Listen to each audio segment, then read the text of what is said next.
Kickout Crew.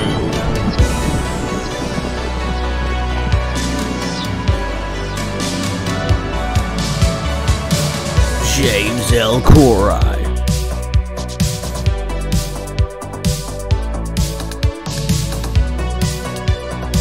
Brad Stanton,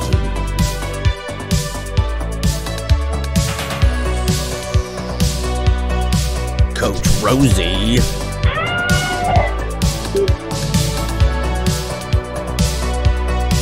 Adam from Bama,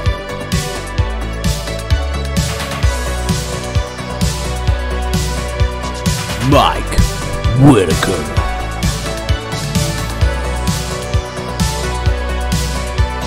Devyn Dowling. The Kickout Crew Podcast. Available on all major podcast platforms, and watch videos exclusively on YouTube.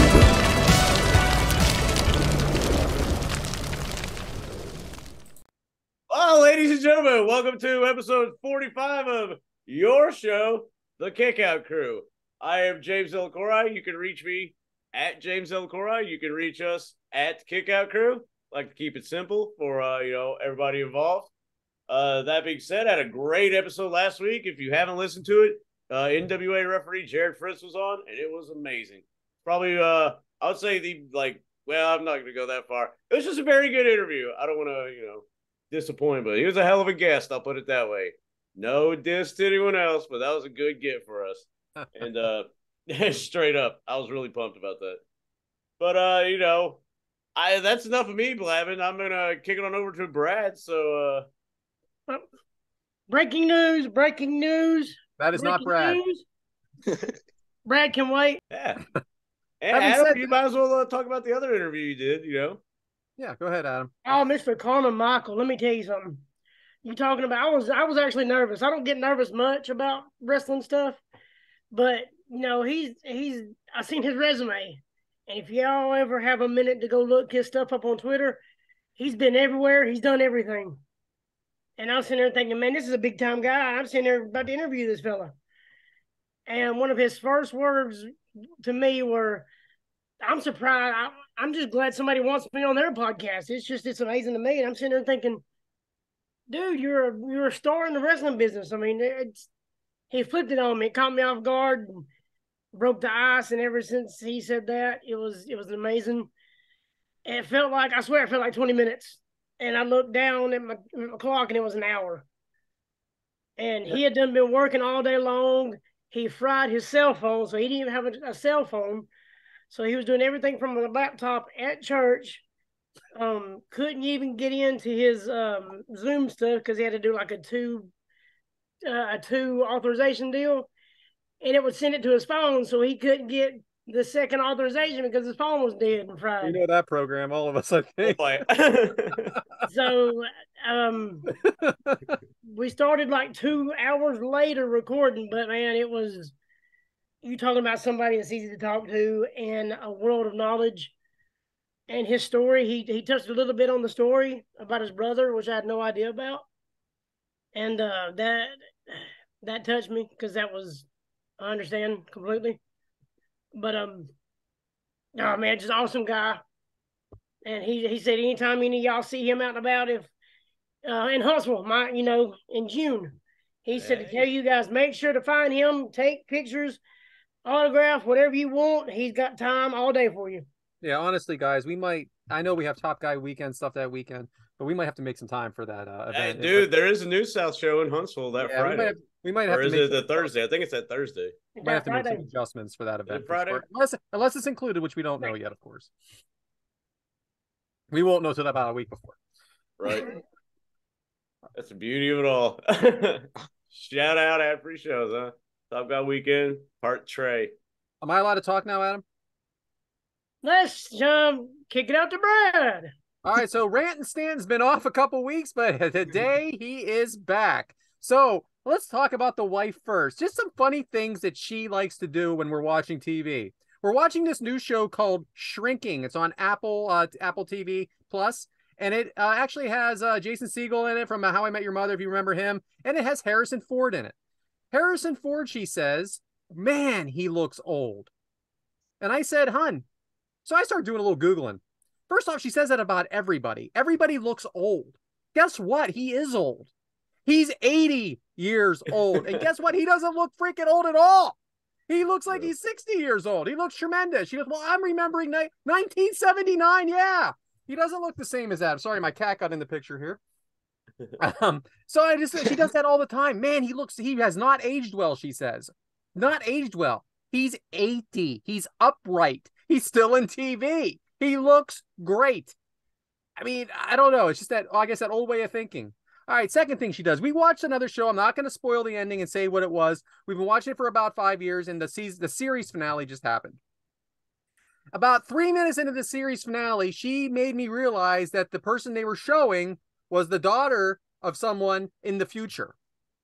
Thanks a lot, okay? Thanks a lot. It's like giving away the Sixth Sense. Yes, he was a ghost. If you would have told me that in the beginning, the movie has a completely different feel now. That's exactly what she did. I'm like, oh, okay, the big reveal, hon. The big reveal. Oh, guess what? We already know, Smarty Pants. We already know, Smarty Pants. Like, why do we even watch it? Why do we even watch it? Why don't we just, you know what? 3 minutes in, we could have been done. Just like by Saturday night, huh?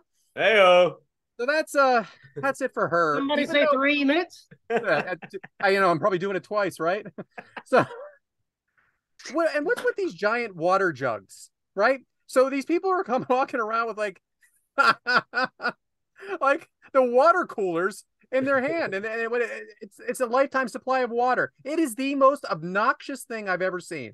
Just drink a bottle of water, drink 6 of them, spread them out throughout the day. Stop bringing this thing around in your little sweatsuit or your little outfit. And enough of it already. It's terribly obnoxious. Imagine the backwash. Imagine the backwash. You know what I'm saying? And I mean, how often are you taking a leak with this thing?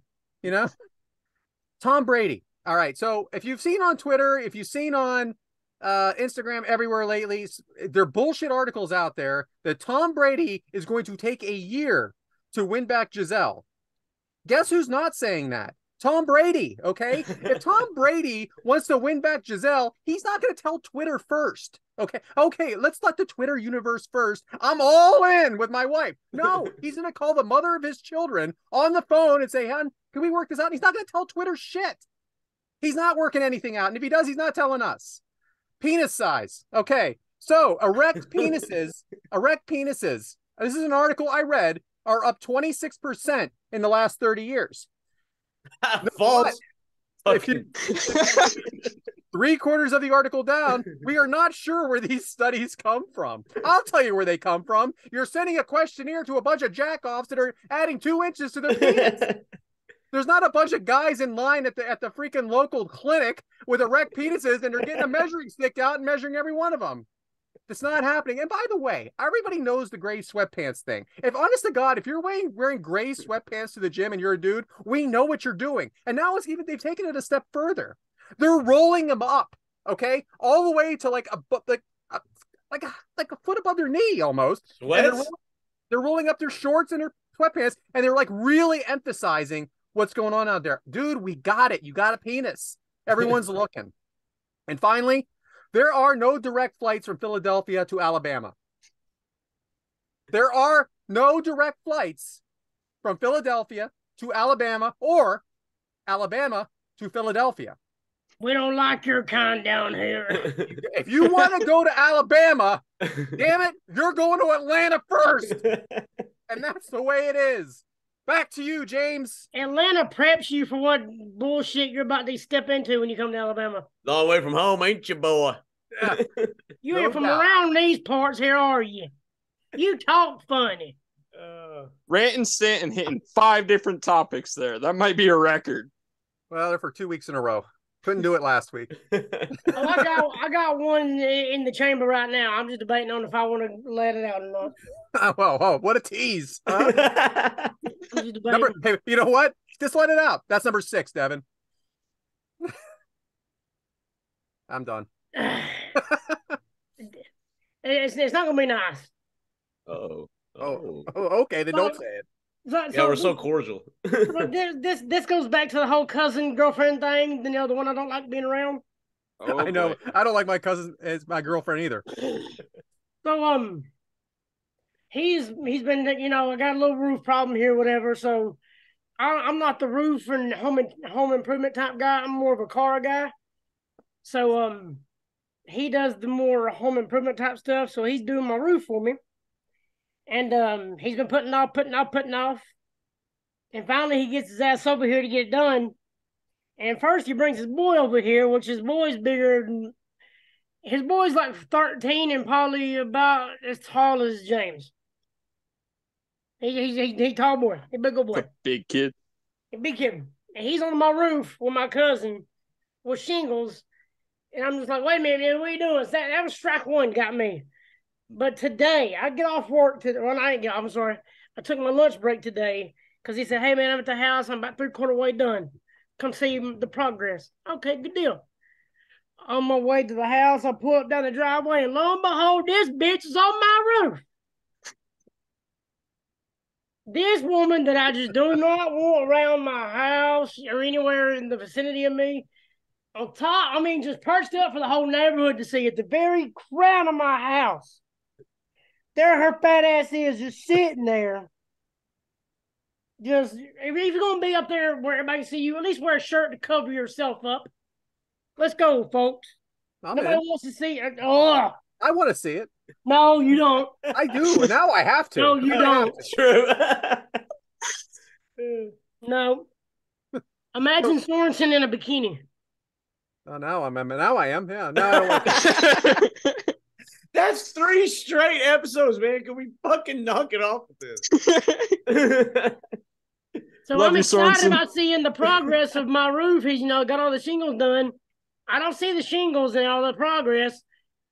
That's the first thing I see is her. Like she's king ding-a-ling in my dig on my house. I'm just like, this shit ain't happening today, buddy. Nope. So she's on top of your roof with no shirt on?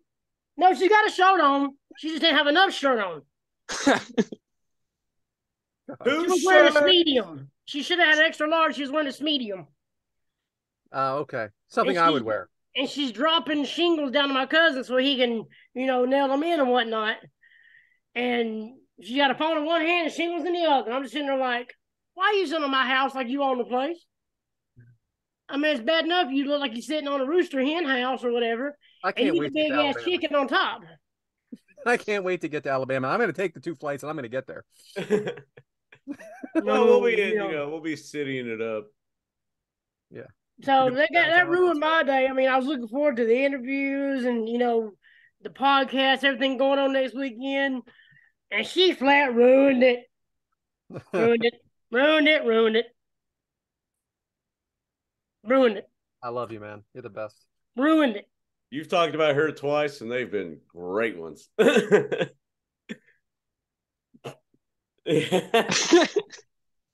Well, I guess while Adam's over there gagging, kick it on over to you, Devyn. All right. So the elephant in the room, our buddy Mike's not here. Elephant in the room. Pun was not intended. Elephant on the roof. Mike Whitaker, our buddy, he's not with us today. You know why? Who? Because his wife, Christine, and Jackie just got married. What? Congratulations His to his wife? Who's not with us? Who? His sister, Christine. Hey, you said his wife. You said wife instead of sister. Well. Congratulations, Mike. There you go.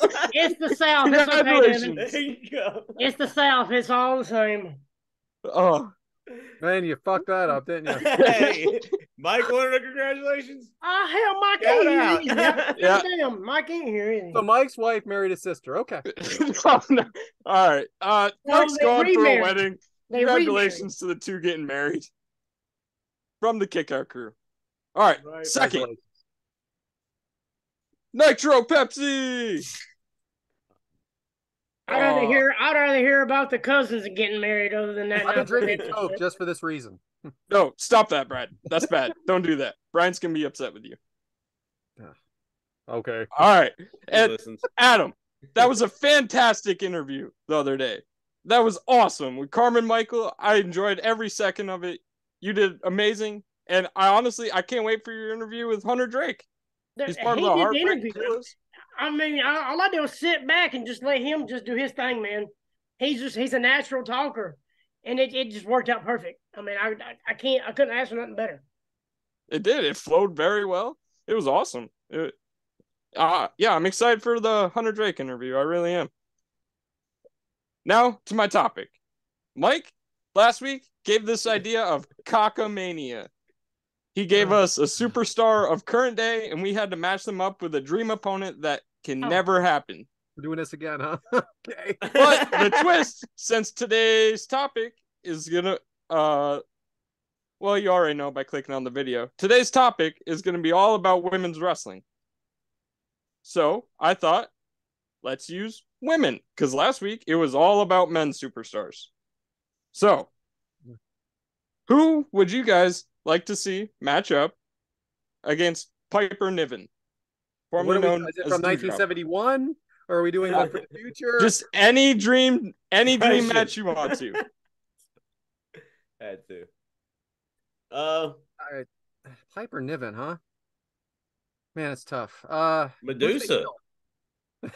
If Piper's a heel, assuming that she would be a heel, then I would like to see Medusa. It's funny. I was thinking, if Piper is a heel, I would like to see her against Wendy Richter. There you go. As the baby face, as the lovable baby face that Muda almost destroyed. Not Muda. Moolah. Muda. I hardly knew her. Man. Yeah. Weird. The great Muda. The great Moolah. The great Muda. Here we go. Coke for all. What? You got an Adam? Adam? Adam, who's the... Did you go to the bathroom and not know what it was? Somebody said Coke. Who would be your dream opponent for Dewdrop? Piper Niven. Coke and Pepsi. I want Coke now. Somebody said the magic word. I'm sorry, it's a rich man's drug. Sorry, just bad habits. I'm just glad she got her name back. I mean, it was an act of Congress to get her name. I mean, don't you love when he answers? Who can be any better than Wendy Richter? There we go. Wendy Richter. Jake the Snake's sister. What was her name? Rockin' Robin. All right. That'd be good. Yeah, that's a great pick. Mine was Lita. She recently came back, but I don't see her doing too much with it. No, I changed mine. Luna Vachon. Who am I rooting for in that? All right. Who would you choose? Whoever gets naked first. Oh, man. Who would you choose to go one-on-one with the TBS champion, Jade Cargill? Me. Ultimate Warrior. So, the obvious answer that everybody would probably say is China. But that's not the way that works, because you got to have someone go up against a monster, right? So let's talk about someone small someone completely opposite. There's only one answer. There's one answer. All right, go ahead, Adam. Ivory. Building it because I don't even know it. What? Ivory. I She's don't the like only that one answer. with enough in-ring experience and the one that's believable enough to beat her. Or Victoria. Maybe Victoria. There we go. And let the games begin. Maybe Victoria. So you got to go with someone small. So I want to go with current day, and like an underdog sort of match from Alexa Bliss. Shout out Mike Whitaker. I was actually thinking you need somebody that's going to be able to sell and do like good shit. So I was actually going to go Mickie James. Yeah. Oh, that's a good pick. Jade is still green as money. So I would definitely you got to have somebody skilled. You can do that great DDT. First person that came to my mind go ahead was Jackie. Like Jacqueline or Miss Jackie? Miss Jackie. Okay. Good answer. She's the one who was the APA's manager, right? I love Jacqueline. Miss Jackie. Whatever. Yeah, Harlem Heat's manager. Yeah. I think it'd be a great matchup. This game just keeps on giving. All right. Who would you go up against Saraya? Bull Nakano. I just had to get Bull Nakano in there somehow. Underrated. That'd be a good one, actually. Yeah. So the thing about Saraya, she's faced a lot of people we know. A lot of people in the WWE, at least. I don't know. Where'd Adam go? To the bathroom to think about it? Yeah.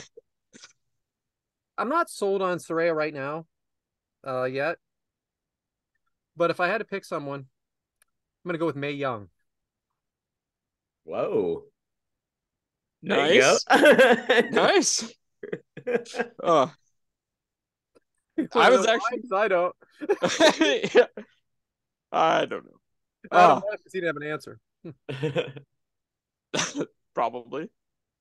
My Hey, pick. you know, at least Soraya's got 2 movies out about her. You know what I'm saying? Yeah. I'm glad nobody made that joke because, you know, it's a new day. Yes, it is. Oh. There's a lot of consequences in that creed that you just said there, huh? You could say both of them were smashes. Oh, Man, boy. Saraya, friend of the show. We're always just kidding with you, honey. My Yeah, legendary matchup she's for gonna be on Saraya. someday. Maybe. That'd be cool. My legendary matchup is Beth Phoenix for her. Well Like done. Powerhouse versus Technically Sound. And Nice to then think of all this stuff ahead of time, isn't it, Devin? Instead of the being last, yeah, exactly. Mike, much I wish easier. You and Mike with your 2 I should hours. have done it when Mike was on, to be honest, but because he's the one always getting me with this question. Yeah, I really appreciate the segment coming back. I do. For All real. And the final contestant that I would ask you guys for who would you like to see in a dream match is the person we are covering today, Kenzie Page. Good question. I like what you did there, Devin. Yeah. I can start by giving you guys mine. Yeah. To give you guys some time. Honestly, I thought Mickie James. It's someone you said a little bit ago, but I just think that she's one of the generation that's passing. She's one of the most technically sound in-ring wrestlers that there is, male or female. So I think that she'd go great up against Kenzie Page, who we've seen her action against male and female competitors.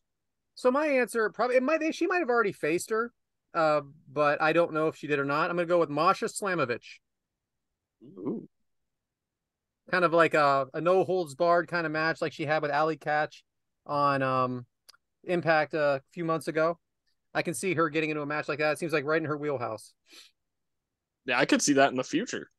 Like that might actually be next week's Impact. We don't know. Thanks, Adam. Got China. My pick, China. All right. I like that.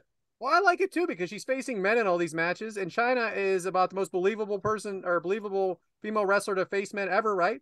Yeah. Yeah. So why not? I like it. James, all right, cool. Great. That was a fun.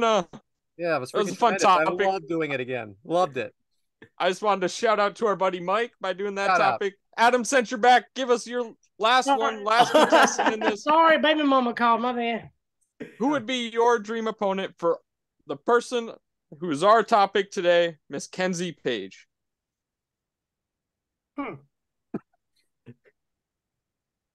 Current or all time? Yep. Anything you want. Oh wow, put me on the spot. No, actually, it's been 10 minutes. Thunder Rosa. All right. There you go. That's a great one. I like that one. All right, that was fun. Back to you, Somebody with James. some experience. Can't wait for her to return. Gonna be pretty spicy if some rumors are true. That's all I gotta say. That's one way to put it. Heard that. Well, I guess so yeah, we just going to it? Because what are we talking about? I guess we're talking about Kenzie Page. Oh, I forgot that line. Yeah. I forgot that part of the outline, James. Yeah, so what's today's agenda, Brad? Oh, I'm sorry, guys. So we're going to talk, because of the New South partnership with the Kickout Crew, we are going to talk about the New South champion, Kenzie Page. Both matches today will be, as we like to say, Kenzie-centric. Oh. Bam, bam, bam, bam, bam. Yeah. I like it. So, I mean, what better way to start than maybe a little tag team action so we can just get to know her real quick. You know what I'm saying? And we picked a great match was picked by, I think this is Adam, right? They're all Adam all the time. Fuck yeah, no Brad this episode. Fuck yeah. Adam picked a great one, and it is Petty in Pink versus Wasted Generation. It is for the New South Tag Team title. It is from New South Action Clash number 46. It took place, whether it was aired or it took place, not really sure. July 17th. It took place in Gadsden, Alabama, because I was at the show. Home of Adam from 210 at Bama. the tracks. 210 at the tracks in Gadsden, Alabama. And the match length was 11 minutes. But hey, how did we get there? Someone? Well, I drove. I don't know about y'all. But, I mean, let's face it, the build my daughter actually wearing this hat in the show too. When towards the end, when somebody cuts the corner, my daughter's yelling at a certain somebody, and she's wearing this hat. So this hat's popular. Dude, what are you doing? This hat's popular. What are you look out for the hat. On eBay. Look out for the hat. I mean, what the hell, Adam? You give me a little bit of juice and you give it away anyway. No, I'm talking about the hat. You're not talking about the hat. You got to look for my daughter and the hat. I don't care what you got to talk about. Stepping all over it. Talking about my kid. My baby. Shout out. My baby. I didn't put builds in this one, in the next one, because it's a little difficult with independent wrestling for sure. That's all. I can't do that to Devyn. Like last week. I appreciate that. And that was it. Wow. I mean, I probably could have found out if you would have asked me. Yeah, but I didn't. I see. I had you doing something else. I understand the process of doing a couple of things. Yeah. And with no pants on. Hey-o. Anyway, I guess I'll just get to it. Yeah. She did. Petty in Pink, Kenzie Page and Dylan McQueen versus Wasted Generation, who is Braden Toon and Sean Campbell. Do I got that right? Yes, sir. Fantastic, because it took me a little bit. But Adam, tell me about these tag teams. Oh, now you asked me to talk about it. Okay. You know what? I see. Okay. Well, since I was on site and got to see everything, they're good tag teams. Back to you, Brad. Yeah. Hey, Even listen, when Mike, Mike's not here, sometimes it just feels like he is. Great. Now, Braden Toon, he's been in the Haas tournament, and he was in the show that we just watched, the New South versus GCW. He was in the group like 6-on-6 type deal, and he showed out, man. He's a bigger guy, but he's super athletic, and he has a bright future. Tag team partner, I don't know him very well. He's still very, very, very young. And, of course, Kenzie Page, you know what she's doing now. She's running roughshod with the humongous New South Pro Wrestling Championship. And Dylan McQueen has probably gained 40 pounds of muscle and been to AEW, the Nightmare Factory. He's been doing his thing, man. And he will be back for the Haas tournament after he declared he will not be back to New South Wrestling. He made a special request just so he could be in the tournament to face Kenzie Page's little sister, Kylie Alexa. I would really like to talk to him someday too. He seems like an interesting guy for sure. So he's one of a kind. I promise you that. And I definitely want to ask him about a match that we decided not to cover. Yeah. Boy, howdy. So Petty and Pink with two quick tags. Quick tag after quick tag, Devyn. How familiar did they seem with each other to you? Oh, extremely familiar. Like they had tag team chemistry amazingly. They look like they've been wrestling together for 20 years. Was really something, wasn't it? Suicide dive out of the ring by Petty and Pink. Kenzie goes for the pin, but the legal man was not in the ring. So the ref didn't count. James, did this seem awkward to you? Or like it was like, do you think this was a work or shoot? It felt like a good catch. Like, I don't know if that was the spot, which, hey, we don't know the magic, but it felt like a really, like a live reaction. Like, he caught it. Like, that's a good official, shout out. He's like, I'm not counting. Yeah. That's not you. All right. Yeah. Like, that was a good that catch, like, mentally, Just really got my attention. Distraction on the outside from a nice looking female causes Wasted Generation to double team. Adam, who was this special female that was causing the distraction on the outside? She comes out with Wasted Generation, and she's with the blonde hair guy that was out there, and I can't remember his name to save my life, but there are a couple, and I was Her actually name looking is up their names. Rosanna. Her name is Rosanna. That's it. Okay. Meet you all the way. My daughter probably made up a couple of words to say to that girl Heyo. that night. So Campbell and Kenzie has a slap off here. Campbell gets control, tags in Braden Toon. Kenzie on the receiving end, quick tags by Wasted Generation. Devyn, is this old school wrestling here at its best? Oh, absolutely. These two are just picking apart the smaller opponent, doing exactly what heel wrestlers should, keeping her on their side of the ring, doing double team moves, and just being overall dirty and good, clean, and good technical wrestlers. I agree completely. James, how's the crowd though? Well, This part, early. I wouldn't say flat, but anticipatory. I like that word. Is that a good word? Great word. Great word. Sean Christopher is the blonde-haired guy out there with her. Hashtag. Took me a second. I can't remember the word. Oh, anticipatory? Anticipatory. Word of the day. Moonsault by Sean Campbell to Page, kick out. Kenzie Page can't get to the corner. Sean Campbell working her. She then gets to the corner, but the ref doesn't see it. Falcon Arrow. Yeah, I said Falcon Arrow. I don't know if I'm right or not, but that's what we called in the WWE. From Toon to Page. Good wrestling storytelling here, Adam. Yeah, because I mean it's just the whole match in general from start to end.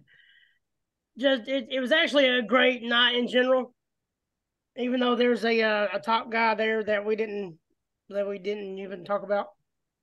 And what top guy is that? Oh, it was actually Preston Vance was there that night. Oh, okay. I got to see him without his mask, and he's a nice looking fella. Well, he's around now without a mask. Yeah, but I seen him beforehand. I seen him before he lost the mask. Well, I saw before he lost the mask too on Roads to the Top or on Roads to the Top. That's right. He was good friends with Cody Rhodes. So you're not giving me nothing here. Hey, shout out to that announcement. Like they had the roads to the top, then that kind of got ixnayed when the departure happened. He lost a lot with that departure. I'm going to tell you that he lost a lot. And then it's just like, hey, we're going to do another reality TV show. Yeah, they give him all to his wife. So I'm going to ask you real quick, Adam, before I move on here. Now, these guys do not get their training from New South because they're all trained before they get there. But is there continued training at New South? They do. What you call it? Where they have guys come in and you pay. Seminars? Yeah, so they do like certain different seminars. I know Cabana Man's actually done one or two of the seminars for them. He helps them out a lot in the ring. So they do a little bit beforehand, after show, before show. They don't have what you say a training school or whatnot, but they got guys in there that really like to help out because Davey Richards was there a lot. And like in the interview, there's a certain United States champion in WWE that was started in New South Pro Wrestling. Yeah, can we John name Cena? Yeah, I mean, what is the tease here? Can you say his name?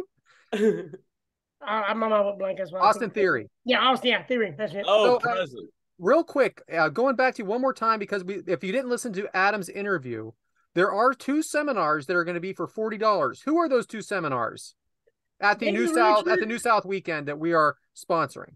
Davey Richards and Martin Stone. Martin Stone is who? Which was Danny Burch in NXT, which I've met one time. You talking about a nice, super nice guy. And when I shook his hand, I thought my hand broke. Perfect. Thank you so much for that, Adam. Just in case you guys didn't hear the interview, which we obviously recommend you go back and listen to. Well, just little droplets of the interview. If you remember him saying something about they picked somebody to be in the match the next night. No. Gotcha. So if you think this sounds like a commercial, it just might be. Stay tuned. That is the Haas tournament. Well, you might know somebody that might end up in the ring that night. Coming out this weekend. Oh, boy. Hey, wait. No, I can't. All right. Page throws Toon off the top rope, trying to get into the corner, makes the tag. Hot tag work by Braden. Toon from McQueen. I'm sorry. There was a slingboard flatliner off the top of Page from the top of her shoulders to Campbell from McQueen. Do you remember this move, Devyn? I don't know if I said it exactly right. I'm sorry. I kind of kept going back and writing notes on top of it because it was so impressive. Did you think that was the move of the night so far? Oh, it was very impressive when Kenzie was holding up the other Thank you wrestler for by his explaining. legs. Yeah. And McQueen came and jumped off the middle turn or like the middle rope, came back with like a kind of like a backwards bulldog. It was very impressive. Just great chemistry They all said around. the electric chair position when had him up, Yes. and then he did the 1 foot on the rope. I liked it. I thought that was really really awesome. Very good wrestling up to this And you point. got it like they called it springboard flatliners, though. You nailed it. Kick to McQueen from Braden Toon. Cutter off the top rope from Toon to McQueen into a cover. A lot of double team. McQueen drops Campbell back and neck onto the apron. Looked great, actually. Diving flip out of the ring by McQueen. Out of the ring onto the competitors. Page moonsaults off the top on the outside. Big spots. The crowd's now fired up, right, James? How are the announcers doing now? Well, I think actually they're selling it pretty good. How was I going to put this? The emotion that they would drive into some moments, I thought was really really well done. Like it kind of it made you pay attention to like, oh shit, because it helped hype you up also. Crowd at home and crowd live. Like now the anticipatory actions are paying off. So, all right. Sorry for 1 second, guys. I just wanted to get to one of Devyn's things here. Devyn sends me notes the day of, right about 5 minutes before we record. Today, 4:15. I mean, things are getting crazy. So, Devyn, how do you feel about the men from Wasted Generation gaining heat on Kenzie Page before the end of this match? Well, you kind of asked me this question a little earlier. It was I did. I really liked it. She was a smaller competitor. Wasted Generation was doing great, cutting off the turnbuckle or cutting off their side of the ring, and really putting it on Kenzie Page. I thought it was the smart thing to do if you're in a realistic tag team match against a 6'5" Dylan McQueen and Kenzie Page. You're going to try to put the heat on Kenzie Page. So I thought it was well done. Another distraction from Rosanna. I'm in, by the way, on her. Campbell runs into her and cutter combo by Page and McQueen to Campbell. Now we have a ref distraction. Petty and Pink, and so they have a ref distraction, and then there's a 3 count.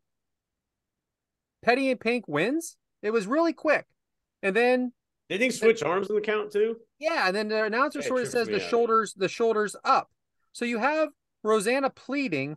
Adam knows something. No doubt something was brewing here because we had 7 minutes left on my YouTube. Can you explain what happened here? Because I thought it got a little confusing. So what happened was during the 3 count, Wasted Generation actually planted a chain on either Dylan or Kenzie. I can't remember exactly which one it was. But when you see the referee knelt down towards Wasted Generation, they were telling him, she used a weapon. She used a weapon. And that's when that was on McQueen. To him. And that's when the referee pulled the chain out like, wait a minute. Where did this come from? Why you got this weapon? And that's when he reversed the decision. Okay. So Wasted Generation was, just so everybody at home knows, they're the champs. Yes. Okay.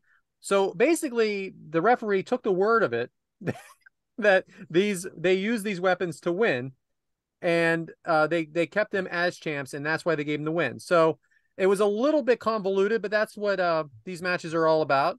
So the win went to Wasted Generation because of the overturn. So even though Petty and Pink got the pin, they called it off. So Dylan McQueen then, the big heel turn, kicks Kenzie Page. James, were you surprised by this? That son of a...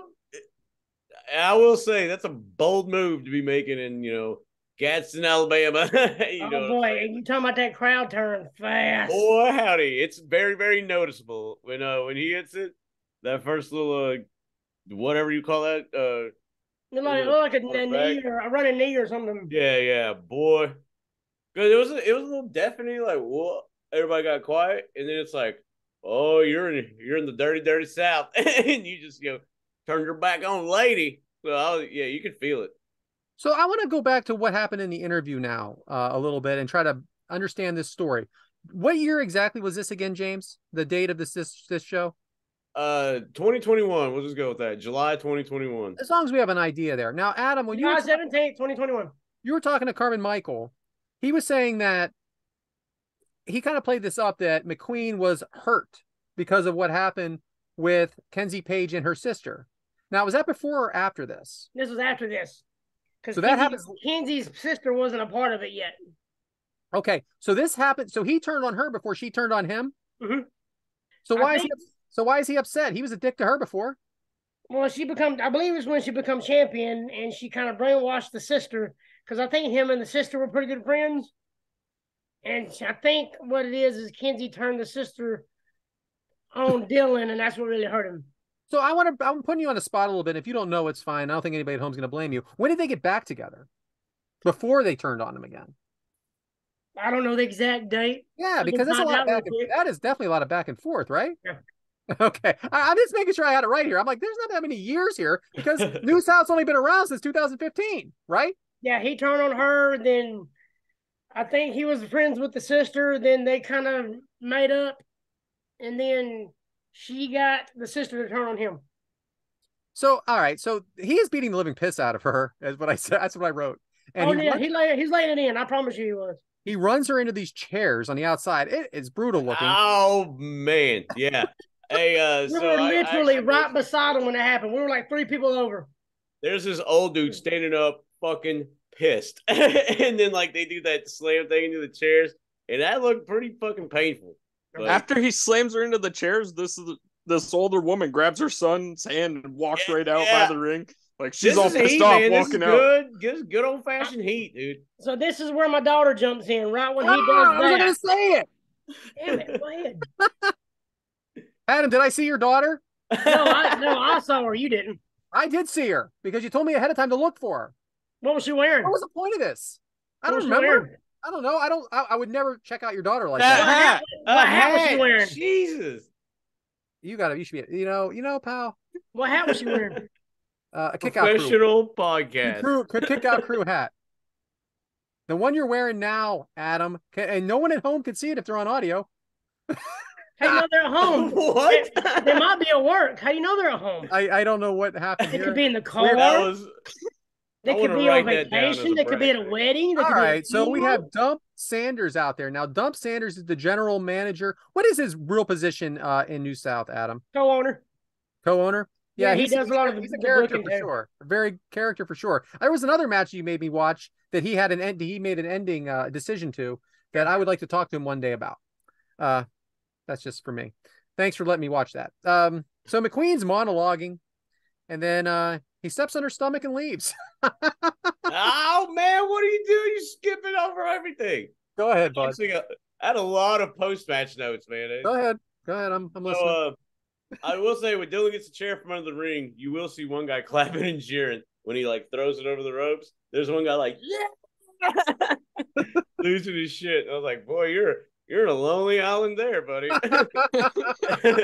I did see that guy. Why was he so happy? Move, that crowd's reacting opposite of you. And then when I like when he's kind of like half stepping on that chair thing, man, because that had me I was like, whoa, because the pros, well, professional like on TV all the time wrestlers really don't do that, and it's really hard to pull off. So I was like, this dude's gonna kill it. He's gonna straight up kill it, because he has his foot on that. And I thought he was gonna smash it, but he does. I like when he says, "Go to the merch table and buy a Benny and Pink shirt because it's gonna be a collector's item." I loved that. Oh, I thought that was awesome. The funny thing is, at the end of the show, he got a ladder. He got like an 8-foot ladder and sat on the very top of it and was yelling at everybody after the show, "Come get your T-shirts now, because you ain't gonna see that shit again." He was giving everybody hell. He did after the last match. It was so great. I thought it was awesome when he said that. Yeah. And then when he goes to do that, he fakes the chair stop, hits her stomach. I was like, whoa, shit, And then like the whole crowd gotta believe that he was actually gonna fucking smash on the chair legs. I liked it. I thought that was good stuff. What'd you think, Devyn? Yeah, I agree. I really like the heat that he drew there. That whole part when he had the chair around her neck, I had to rewind it and keep watch it again because I thought he did stomp on her neck at first. I was like, wait a minute. Rewind it a minute. Yeah, went back, watched that whole part again. Yeah, I think Dylan McQueen and Kenzie Page, they both have a lot of potential and a lot of upside in their career, especially when you look at the two now. They've gotten in even better condition than they are in this match. And I think, like Adam said, Dylan McQueen put on like probably 40, 50 pounds of muscle. And I think these two are definitely two superstars to watch out for in the future. It's actually hard to believe that that's the same. Because you look at her in these matches, and look, and there's nothing wrong with the way she looks in these matches. We're not saying that at all. Yeah. But she definitely had a transformation to now. If you see her in NWA and in New South now, major transformation. And see, here's the thing, though. Dylan McQueen come back to the tournament just for this whole big storyline. We could see Dylan McQueen versus Kenzie Page again, which they actually had a match not too long after this where the crowd got to bring weapons. And they actually had like some kind of weapons match or some deal. Only in Alabama. I saw that on YouTube. I didn't watch it, and I was like, crowd brings weapons? Like, but if Kenzie Page finds a way to beat Cabana Man Dam, I don't see it happening. But Carmen Michael doesn't seem to think that Cabana Mandan has a chance, and he does think there's going to be a rematch between Kenzie Page and Dylan McQueen. Because he knows how far she'll go and who she'll use to win the title. Unreal. So but, yeah, definitely listen. I see NU happening next weekend. All right. That's all I got there. I'm going to save the questions for after the next match because they're related to Kenzie more than they are to the match. So back to you, James. Hell yeah. Like that match. It's a good little intro into what we're kind of getting going with old Kenzie Page here, and hope y'all can check out some New South on YouTube, and I know they're on IWTV and all that stuff. So it's Pro worth Wrestling out. TV. Pro Wrestling TV is where you can watch most of their. You're 0 for 2 with this, content. Devin. Are you sure about that? I'm positive. I watched it earlier this week. I was watching it. We love pro wrestling. All right, you got it. But yeah, good shit. Really enjoyed it. Good little peek into the crowd, into the program. Nice knowing that we knew people at the crowd too. That being said, I guess it's time for Adam. So, Adam, what you got this week? What I do? Well, turn? Adam, you remember we kind of talked about some things. I know, and maybe James should go first. Well, I can do mine as far as my topic, or James can do his topic. We can then intertwine them if you want to. Okay, perfect. You know what I'm talking about then. Hey, we do not rehearse this, folks. I promise. So, me, I guess, huh? Yeah, go ahead, bud. Unless you want me to go first. It doesn't really matter. Well, one of you go. Yeah. I got you. So I'll even go back. The story I'm about to dive into happened 10 years ago, but it actually started a little bit before that. The vehicle that I had a bad car wreck 10 years ago, and it's back when I was in active addiction. But the vehicle that I wrecked was the vehicle that I had purchased from the car lot that my dad had before he passed away.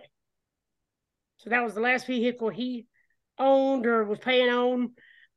And I was able to get the vehicle back. Like it was like 6 months down the road and they still had it and I was able to get it. And I took care of that thing, man. I left. I was still dating the kid's mom at the time. And it was 4 a.m. I was on my way to work. And it's about a 25-minute drive from where I was, where she lived. And I'm no kidding, I was 50 yards from my job. And I dozed off at the wheel because I didn't get no sleep, and plus I was on painkillers real bad back then. And I dozed off and I hit a ditch and it kicked me upward. And when I kicked up, I hit 3 trees and it knocked me back down. No seatbelt, no nothing. Walked out with a bruise on my arm. That's it. Just bruise, just a little bruise. And I remember that. I remember that morning too. Like it was just here recently. I was heartbroken about the truck, but I remember my first instinct, and this is gonna sound like shit, and it's gonna sound so bad. And this, like I said, this is 10 years ago. I was a different person back then. The first thing I was worried about was, well, where's my stash? Where my pills go? Because I don't want nobody to see them. I don't want nobody to find them and start throwing a bunch of questions and start throwing accusations, this, that, and the other. So instead of anything else in the world I could be worried about, that was my first reaction. That's how bad I was. I was pretty bad. And if y'all would have met me back then, you probably wouldn't have liked me, because I was an asshole back then. But not too long after that, I started sobering up, and it finally started hitting me to where that was my dad's vehicle, and it smashed, and I'll never get to drive it again. And it took that wreck and almost losing my life to get sobered up, and I've been sober ever since. Right after that, it was a blessing. I should not have walked away from that. I don't know how I walked away from that. Because y'all saw the pictures. I mean, the whole passenger top was smashed in completely. It was a Nissan Xterra. So those are decent-sized SUVs. And it was compacted after it was all said and done. I did not know that's what that car was. Wow. Yeah, it was a big Nissan Xterra. Hmm. It was a good-sized SUV. And it was smashed down to like a car. And if I'd had somebody with me, it would have killed them, no doubt. But luckily, I didn't have the kids with me. I didn't have their mom with me. I was by myself, thank goodness. But, yeah, April, matter of fact, that happened in February. That April 1st is when I got sober, 2 months later. I remember that. So, 10 years, this April, a couple of months from now, it'll be my 10-year anniversary from painkillers and all that wonderful, great stuff. Gee, a couple weeks from now. Yep. April Fool's Day. How about a recovery day? Hey, you always remember it. You know. That's how I remember it, honestly, because it's April Fool's Day.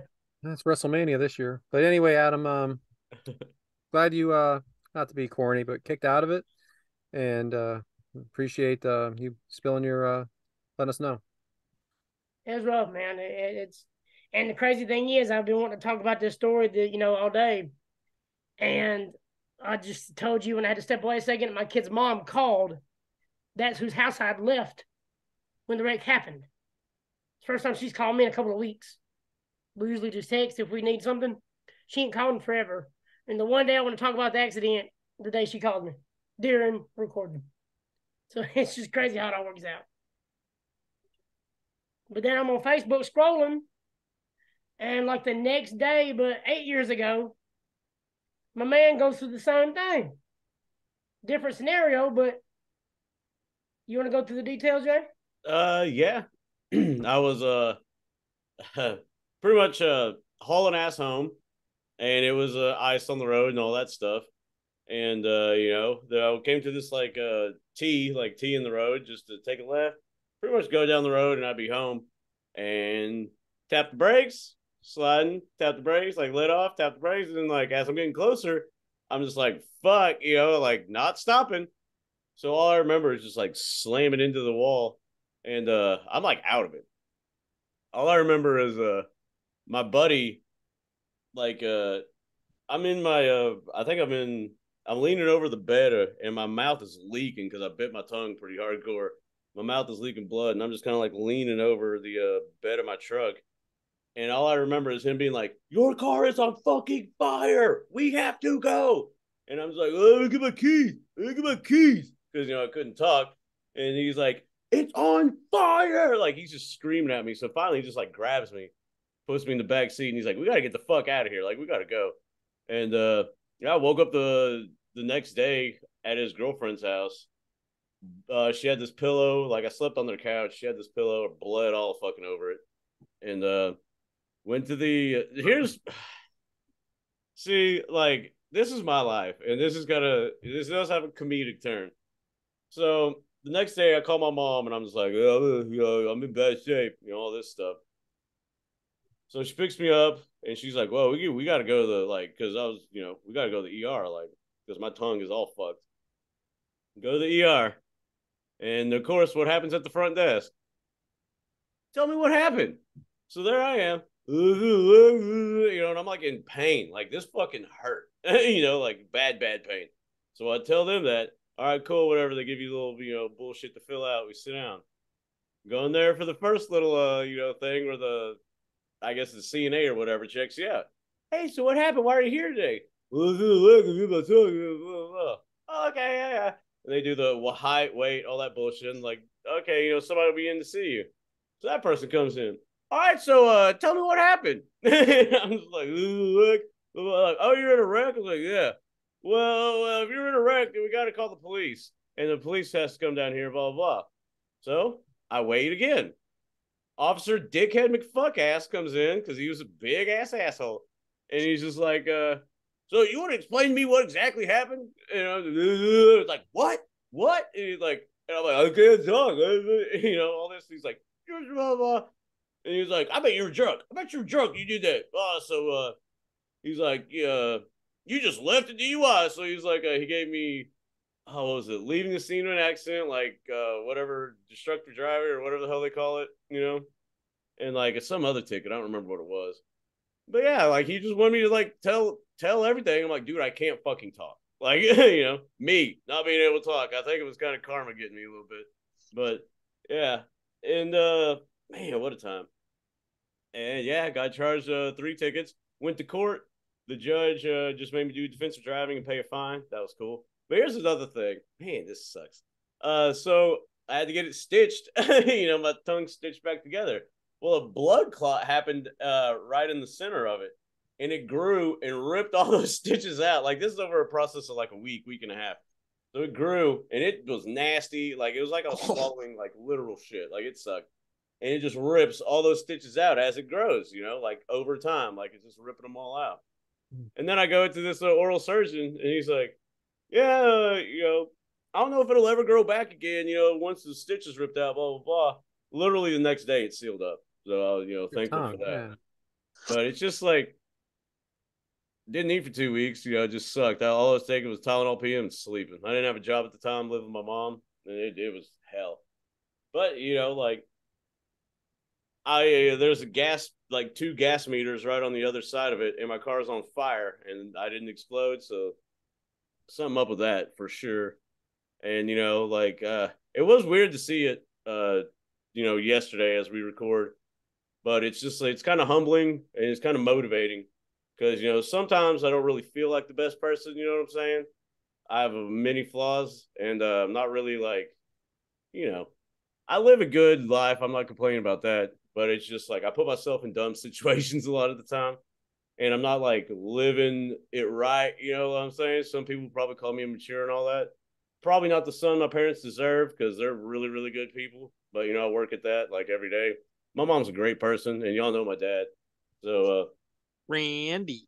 But it's cool to just like see that, and I mean it gives you like it's worth living. You know what I'm saying? Like it gives you a little like I cheated it once, and now it kind of like taking a leap out here to Florida on my own. Well, with people, but pretty much on my own.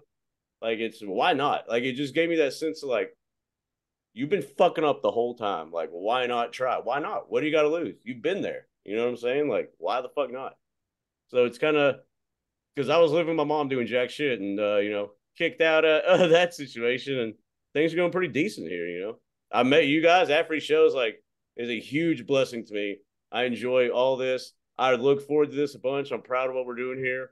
We've had a fucking really cool, like, 2-3 weeks, and shit's only getting bigger moving forward. So it's just, I don't know, like, I don't know if I take things for granted sometimes, but seeing that really made me realize, like, I mean, you're doing good. Like, there's a lot of good shit you should be thankful for, because sometimes it's ho-hum, but then it's like, man, got a lot of cool shit happening in your life, and it's nothing to be, like, frowning upon. I guess that's how I viewed it.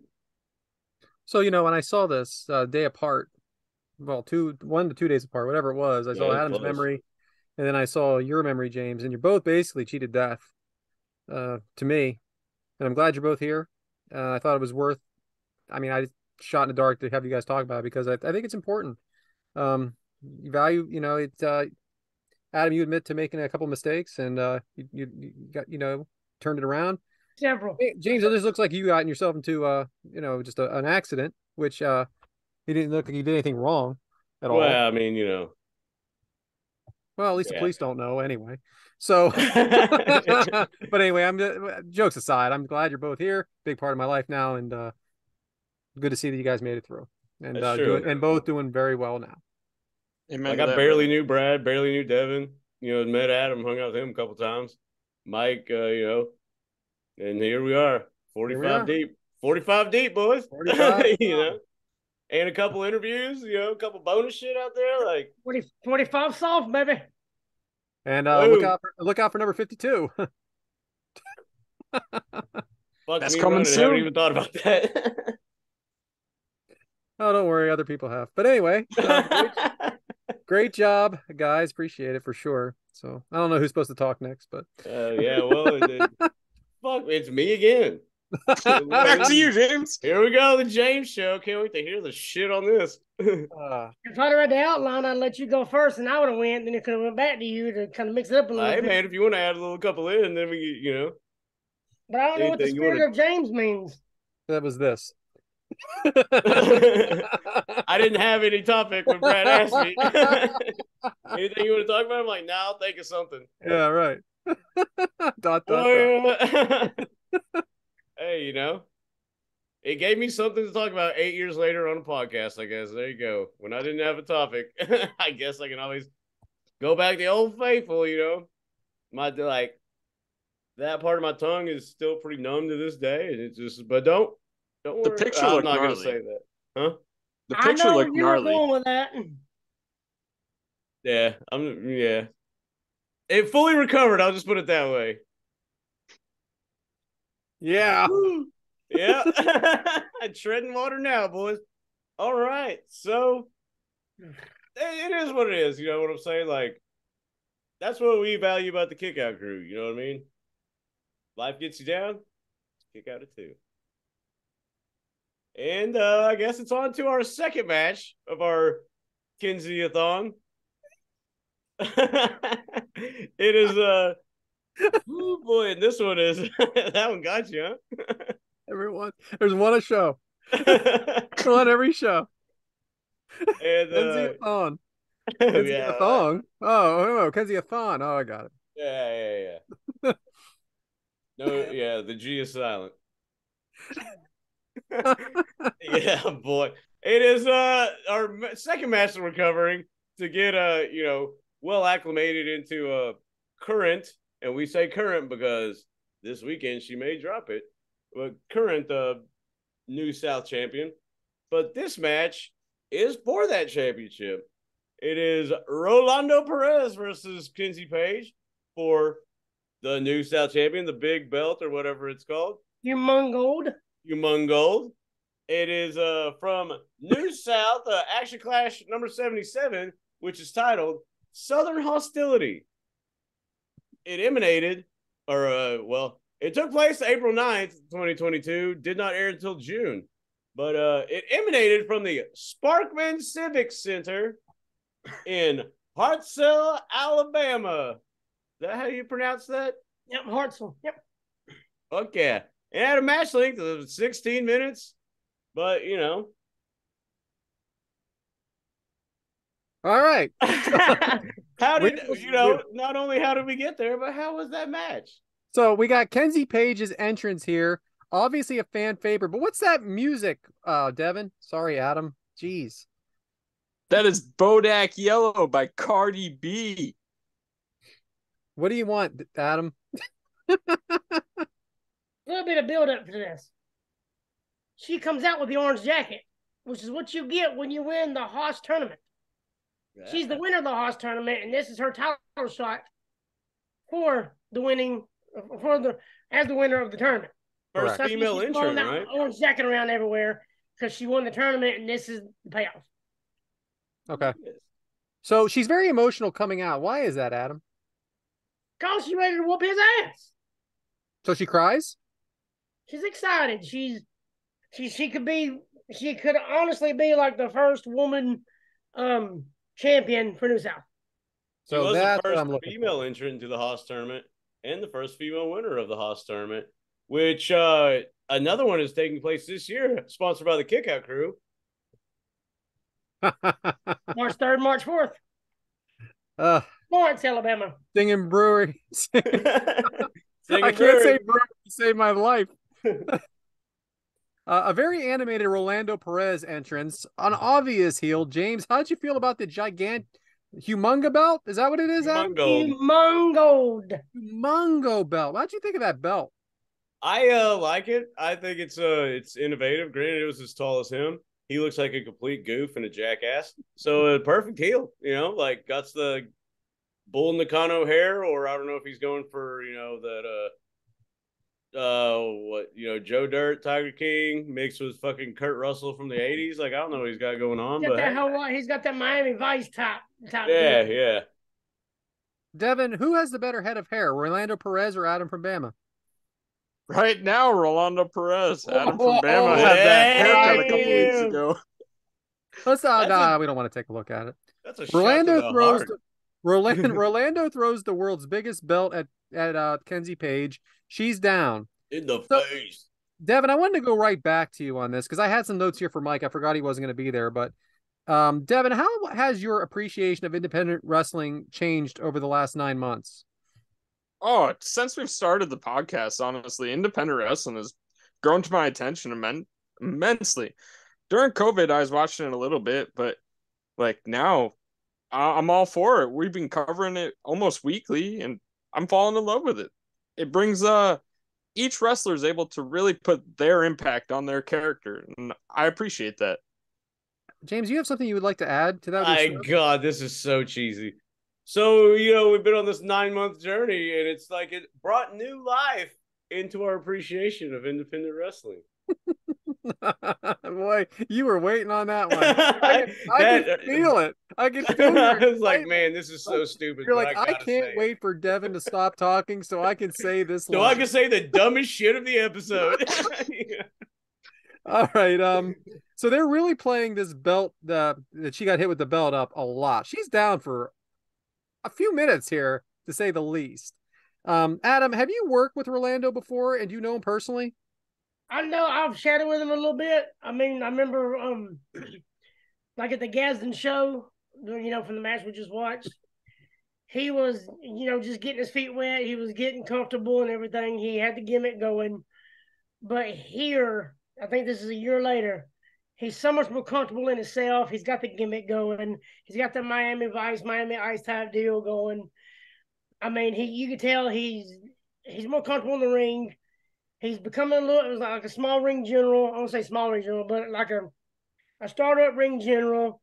He's controlling the crowd. He's controlling the pace, and he's not that old either. He ain't been doing it very, very long, and he's just showing out right here. He deserved the title. He really did. Heel. James, after the several minutes of Kenzie being down, were you surprised the crowd was able to stay so hot? Well, I mean, you got to remember her coming out crying and then yelling at the crowd to get up, like, because she's like, get up, she's like circling the ring. I don't know. I just felt like they kept the momentum going, didn't you? Or? I definitely, because once again, like, but granted, more than that other match, like this match, they were already at a level. That the other match, it kind of built up. This one, it was at a simmer, right now. And because they were ready for this, man. They were pumped up. It's a woman going for the big belt, humongo, as they say. I mean, that seems like an atmosphere you'd like to be in, right? I definitely, I kind of get down with that live wrestling, the anticipatory of the excitement, the anxiousness, what's going to happen, because you're seeing something. Like, you could feel that you were about to watch, like, a moment, Match starts. Perez throws her Page headfirst into the mat. I wasn't sure about what his finishing move is called, but it was definitely his finishing move. The baiter, maybe, something like that. And Page kicks out at 2. Perez brawling on top of her, pulling hair. Devyn, do you hate this guy, or is he doing his job well? Yeah, I mean, he's making us hate him tremendously. He's pulling out all the sneaky tactics, throwing the belt in her face, pulling her hair, trying to get a pin sneakily and quickly in the match. He's just making us be that. He's acting like a dirtbag, and we all want to see Kenzie defeat him. Right. He throws He throws Kenzie. I can see what I did there. Throws her out of the ring. Perez dominating on the outside. All right, so Kenzie sits on an audience member's lap. The audience member is protecting her. With the Kenzie sign. Yes, Devyn, I'm sorry, Adam, what did you think of this moment? She's at every single show. Okay, so she's She's the somebody. sign lady. She's got signs for every wrestler, every heel, every face. She's got signs on signs on signs on signs. She was at the GCW show in Huntsville. She's there. She's almost like the new South Mom almost. Everybody knows her, and that's why they went to her because she's at every show. There's always one of them, right? There's one of them at the 2300 arena too, believe it or not. It's always there, no matter what the show is. Go ahead. I wrote down a quote that she said. She said, "No, Rolando, you do not hurt her." Man, she was protecting Kenzie. Where'd she come up with that? She got an attitude. I'm sitting near her. She got an attitude now. She don't put up with no guards from none of them. She's believable. I'm gonna tell you that she's believable. So Kenzie Page is fighting back, but now I'm gonna go back to you on this, Adam. But checks on her sister, who's with her. What's her name, Adam? And what does she add to this match?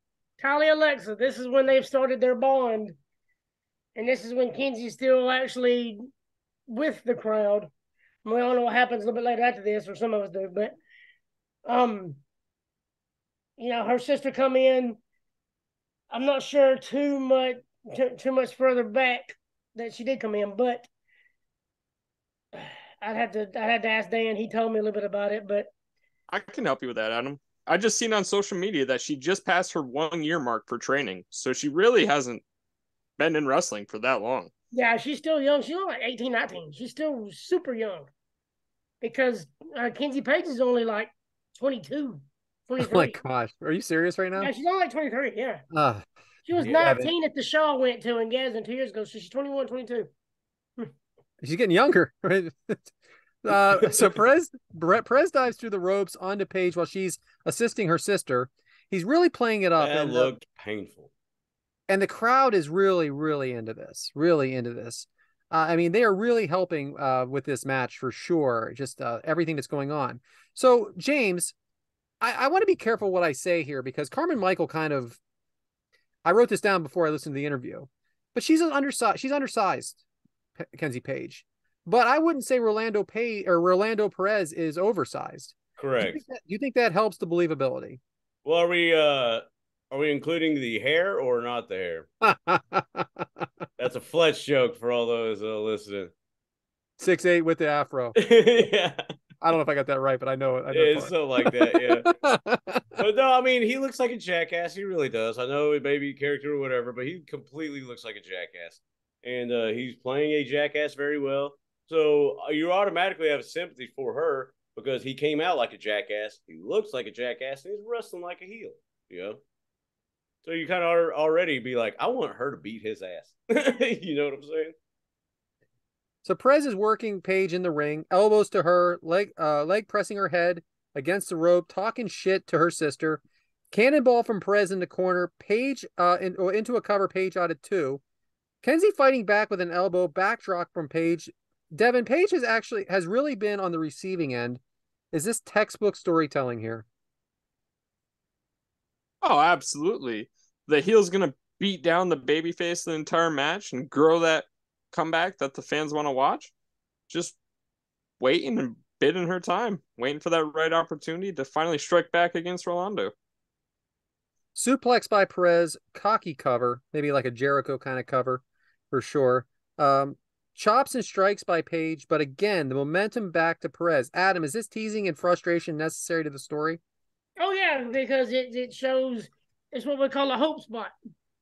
It's when the babyface starts getting a little bit of build up, and it builds the crowd back up. And then it builds it back up. He cut him off. So it just raises suspense for the crowd and everybody. Just, it's a good heel. Yeah. He was trying right. Submission by Perez. Page fighting back to the ropes. Gets there, but never releases. He never releases the move. Almost looked like an F5 from Kenzie Page onto her knee. James, are you impressed by her strength? Boy, I was about to take a big dig at old Rolando. But yeah, obviously being able to, do that to a human body does take strength, no matter if it is, I'll leave it there. But she was too tired to capitalize on the move. So then Perez throws Page off the top rope, head back slam sort of move. I'm not sure exactly what to call it, onto the mat by Perez. That's one thing for sure, Adam, is that I feel like there's some moves I've never seen before in New South. Is that something you've noticed as well? No, there's a little bit of stuff that they kind of do on their own. I mean, they got their basis, because she is from Dr. Tom, and from Kane, from their wrestling academy. So they have the amazing foundation fundamentals. And then, before matches, after matches, whenever they can, they get in there and just do it, just keep it, because they do this place, Hartsville, they do this place a lot. So they got to do different things to keep everybody interested. So you might see different stuff here that you don't see on TV because they're in the same spot every other week. I guess what I'm trying to say is it just seems like a lot of different variations of the moves we know, but definitely a different I don't know, a different look to it, a different little twist, little personality. Thank you. I could not come up with the word twist. It's a little twist. Variation Twist. Yeah. Okay. So Devyn, is it obvious to you that whoever trained these two, and we did hear Dr. Tom for Page, that they focused a lot on selling? Oh, absolutely. These two are selling very well right from the start when we see Kenzie get hit by Humongold. Yeah, I think Rolando, I've seen a lot of him in the NWA, and there he does a lot of selling for big guys. Like I talked to Jared Fritz last week about, he faced up against Tyrus, where he was selling for almost the entire match. So I think these two are trained to sell. Yes, James? I will say, like, selling doesn't always mean like taking the bumps and all that stuff, because he sells as a heel really good in this. Like, when he's strutting around and there's like cocky bitch, like style, like, yeah. So selling doesn't necessarily only mean the moves, but like, yeah, he's doing a really good job of being a complete asshole. Like he's doing his heel job to me. So we're not quite through this matchup, but I'm going to take a time out here and just say, if you listen to us, we appreciate it. But if all you watch is WWE and AEW, you're missing out, because this is good shit. I am telling you, and you could get it. You can watch it whenever you want. This is fun to watch. These are good workers. These are good storytellers, and the crowd is into it. Listen, it's not natural. It feels more natural. It's not WrestleMania. It's not WrestleMania, guys. But if you're a wrestling fan, you're gonna love this. I'm telling you. So, all right. So Perez is choking Page, kicking her, stomping her, throws her out of the ring. Perez sits Page on a chair and chops her. Just so much work, right? He dives out of the ring. Page catches him. She drops him in the chair. Devyn, spot of the night so far? Momentum changer? Oh, yeah. Yeah, for sure. When Perez got slammed onto that chair, it wasn't just like a metal chair that we see. It was like a hard plastic chair with bent up sides. And do we know what the move pretty painful. Do we know what that move was? Go ahead, Adam. Yeah, Valley Driver. Okay. And that's what you're doing here. Okay. Never think you don't belong, pal, because you do. All right. I'm still wondering why you think a moonsault is a forward flip. There it is. I've been waiting. That's a match ago. He's talking about a match. Waiting for what? Why couldn't you just say talk shit at the time, dickhead? I gotta plan it. It didn't quite look like a moonsault because it was front first. I thought moonsaults were backwards. They are. She did a front flip. Right. That's what I said. You said moonsault. You said moonsault. No, you said moonsault. You said moonsault. No, all right, anyway. Boy, here we go. All right, anyway. Hey, moonsault, Richard. Both are down. Refs counting, prick. Page throws Perez into the ring. Cover out at 2. Now they're punching each other. Flurries a move by Page. Quick clotheslines. This almost looks like a hot tag. However, she doesn't have a partner. Is this because of all her tag team training, or is this just her style? This is just her getting the crowd back in it. It looked like a hot tag because he's getting up real quick. Yeah. So he's getting up for the clotheslines. That always it was interesting. Called a bump and feed. Okay. Head shoulder from Kenzie. I don't know what that means, but I'm sure you'll tell me. Head shoulder it is. Knees and toes, baby. Knees and toes. I couldn't quite hear it. I wrote that next. Little knees, toes next. Kenzie off the top rope, leg drop onto Perez, who's hanging on the rope. Before she jumped, she said, "Fuck you!" Nothing? All right. So Kenzie pulls Perez away from the rope into a cover. James, you may not remember that spot, but she went out of her way to pull Perez away from the ropes to get the pin. Does that make this more real to you? I think the strategery of it, yeah, because it's not just bullshit. Man, I love that. I love that. Strategery. You know who first came up with the word strategery? George W. Bush. Okay. All right. Hey, he was a hell of a governor. I'll leave it at that. Oh no, he said it. Hell of a Actually, governor. I think Saturday Night Live said it, like kind of thing. Yeah, Something like that. Out of 2. All right, so I get out of 2. That's what I'm saying. I next. really did say that too.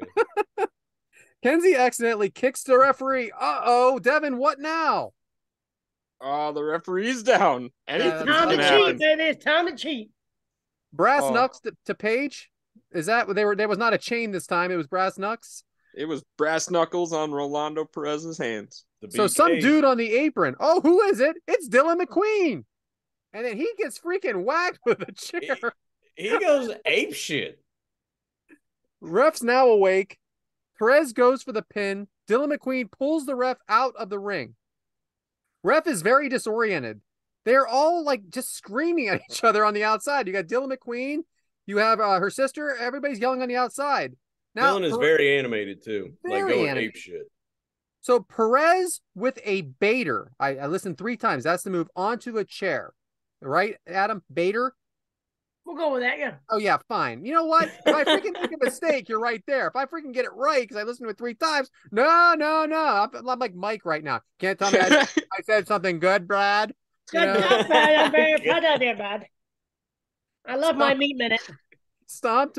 There is not going to be a Mike. fucking meat minute tonight. I promise you that. You freaking the only meat better. No, never mind. No, that's for a different. As Adam would say, that's for a different podcast. Yes, sir. Stomp to Page on the chair. Ref back in the ring. Kenzie kicks out at 2. Devyn, how do you not see a chair flying out of the ring and hear it crash? Devyn, were you all in on this? Yeah, honestly, I bit right there. I thought it was for sure over. She had 2 high impact moves on the chair. And the referee came back at the right time. Roll up by Page to Perez, out at 2. An unprettier to Kenzie Page. Did I say that right? They call it that. They call it that on the show.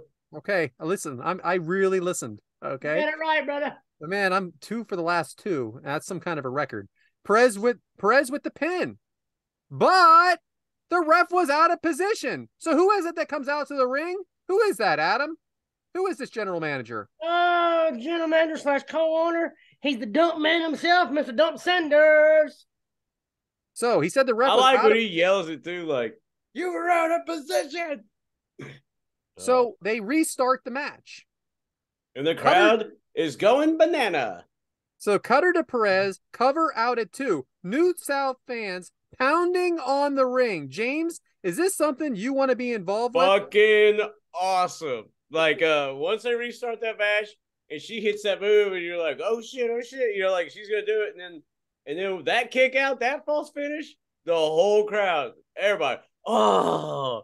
And then next thing you know, they just all getting taken out. Boom, boom. It's fucking awesome. You love to see it. That's when you know that whole crowd is invested in what you're doing. Like, it's fucking sweet. I love wrestling, man. When it's gold, it's fucking gold. Like, that was really cool.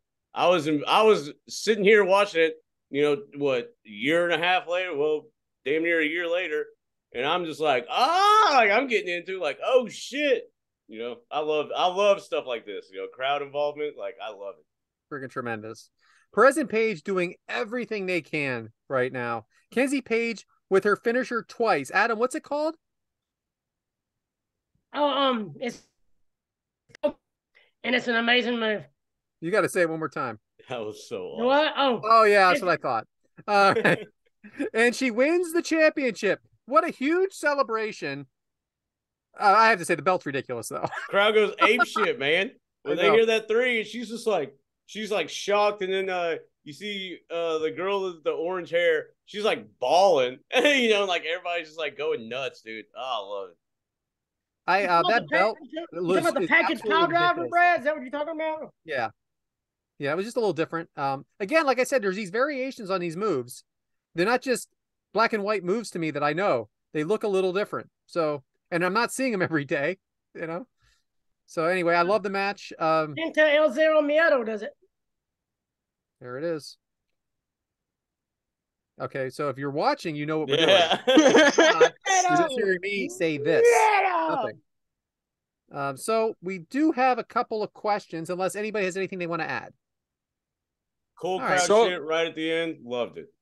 Go ahead. To follow up with this match, I was watching on YouTube, got down the YouTube rabbit hole there, and I seen that following this, Rolando Perez actually was extremely pissed at Dump Sanders and got a street fight against him at New South Anniversary 7 to kind of get retribution for Dump Sanders screwing him out of this match.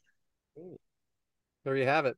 And that's on YouTube. It's a really good fight. It's So fun you watched street it? fight to watch. And then Yeah, you watch 17 matches after, right? a few. YouTube rabbit hole, like I said. We have no build, but hot damn, we know how this storyline kept going. So I'm going to ask this question from our lady and a friend, Allison Faye. Both questions this week are from ladies. Oh. So lady and a friend, Allison Faye, asked, pink hair because of Kenzie Page's hair, yay or nay? I'll send my answer to Brad per usual. What do you think of pink hair, James? Yay. Devyn? Depending on who it's on. Devyn? I'm for it. Mr. Adam from Bama. I'm with James. It all depends on who's doing it. So funny story. About 3 years ago, my daughter actually, on her own, got her hair completely pink. Like my all older pink? all pink. Like complete. I mean, if you Like look at my Eva chick or whatever, the one they always hype that's coming back. yeah, like I'm telling you, it was pink, pink, pink, and I loved it. My wife was a little nervous. My mom, you know, and she's in her 70s. She says, "Oh, okay," but I mean, for the most part, everybody loved it. But you know, it was extreme to say the least. But anyway, if you want to know what Allison's in, so I'm in on pink for sure. And Allison says, I love her hair. It's playful and functional for wrestling. 2 thumbs up. That fits the character too, you know. Second question comes to us from Amy Vaughn. Oh, Yep. your favorite. That Amy Vaughn. So my question is this. She is so where do you see Kenzie Page in 2 years? Is she going to be exclusive to New South, or is she going to go somewhere like Impact, MLW, NWA, WWE, AEW, or just stay like she said, stay at New South in the Indies, or what? What do you guys see for her future? It's a great question. That is a good one. From a subpar person. I think wow.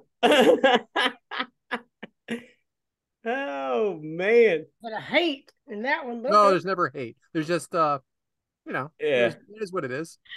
Hate's a strong word. I think I think the choice is hers, really. Like, I wouldn't fault her for staying in New South and doing stuff, but she definitely does have the talent and potential to go elsewhere. Devyn? Kenzie Page is currently signed to NWA, and she is leading a faction called Pretty Empowered that has Kylie Alexa, her little sister, Roxy, Rocket Roxy, and has Ella Envy. In 2 years, I honestly can see Kenzie Page defeating Camille and holding on to that NWA Women's World Heavyweight Championship. She's got tremendous potential, and I think she's got a lot of upside. I think if she can be the one to defeat Camille, like the Brickhouse Camille, is really going to put some name and some stock behind her. And definitely leading that faction is going to help bring some name or some publicity to her name.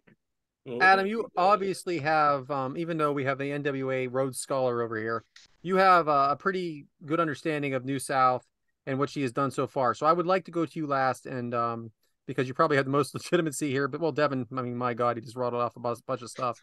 We're all real impressed, pal. We're all real impressed. No, really. So here, real big, before I answer this question, Devyn, right back to you. If you're signed to NWA, you're still allowed to do whatever you want, right? you're allowed to still work indie promotions. I don't think you're allowed to like work for the bigger companies. Even AEW? Well, we have seen some NWA signed talent on Dark, but not many that we've seen that. I'm pretty sure we've seen someone become actually wrestle La Mera Mera, right? Go ahead. La Mera Mera wasn't Thunder Rosa, wasn't Yeah, she? Thunder like, Rosa. NWA She was Women's Champion, Cardona. and like her and Serena Cardona's an Deeb were Impact. battling it out on AEW. That was a couple years ago. Ever since the NWA All Women's Empowered pay-per-view, it's been rumored that the relationship has not really been there. Okay. I mean, I'm sure that comes and goes. Cardona's on Impact. Okay. I'm sure that comes and goes for sure, because there was a lot of mixing a couple years ago, like you said. I think if she really is, I was trying to find her age. You said she's in her early 20s. I think the sky's the limit here. I really do. Now, you see someone like Roxanne Perez that's already 21 or 22 years old is the NXT champion. I mean, that's the rocket right there. So Kenzie's obviously had to do is on a different path, but I definitely don't see her in MLW, because I don't think MLW does a great job with women's wrestling. Now, NWA, she's already there. Well, not on that network. But I definitely I can see her starting at Impact. I can see her going to AEW, and then later WWE. I can see her going to any one of these. It's up to her. But apparently Adam thinks I'm wrong. Adam? Somebody like Kenzie Page, I can see her going to Japan. Why? What about the money? The money, I mean, when you're that young, you want to do it just to get out there. You want to do the traveling while you're so younger.